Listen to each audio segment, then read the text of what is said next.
There are several varieties of muzzles available and several homemade versions that work equally well. A good, snug fit is essential to preventing the dog from biting. It is important to know that dogs and cats are nose breathers, and a muzzle only prevents them from opening their mouths. It does not prevent breathing. Muzzles should, however, be removed on an anesthetized dog. This precaution is taken in case the anesthetized animal vomits, which is not that uncommon. A muzzle is generally indicated only on dogs that are predictable biters or are likely to bite during the procedure that is about to be performed. Many veterinary hospitals will somehow identify the medical records of potential biters. You should identify your hospital's identification methods for biters and take appropriate precautions in handling these animals. When putting a muzzle on a non-aggressive dog, you should generally let the dog smell the muzzle prior to putting it over his nose. When the muzzle is first slipped onto the nose, the natural tendency of most dogs is to pull the head back.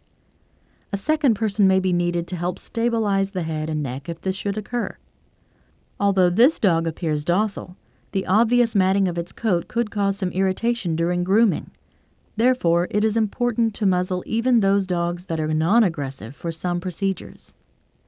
Once the muzzle is in place, quickly snap or buckle the strap behind the ears so the muzzle fits very snugly in place. The other natural reaction to having a muzzle on is to paw it off with the front feet. A loose-fitting muzzle will be easily dislodged if not very snugly in place. Once the muzzle is firmly in place, you can usually handle the dog as you would handle any other dog. Alternative muzzles work equally well if applied properly. A simple muzzle can be made with 3 or 4 feet of strong, non-stretching roll gauze. Start by forming a loose knot in the center large enough to be easily placed over the dog's nose as demonstrated here. You can hold the gauze ends at some distance from the dog's nose for added safety. Once in place, pull the loop up snug, forcing the jaws together. Quickly cross both ends underneath the jaw and tie them snugly behind the ears. You will need to keep constant tension on both ends to prevent the mouth from opening. This technique will allow you to keep your hands farther from the dog's mouth.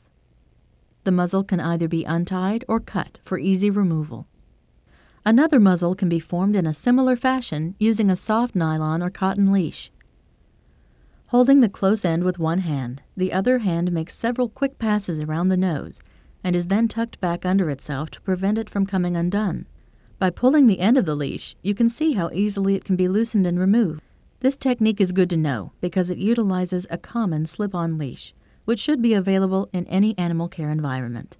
Proper muzzling is an important skill that you will certainly be called on to know and use. Good technique and experience will help ensure many years of safe handling of even the most dangerous dogs.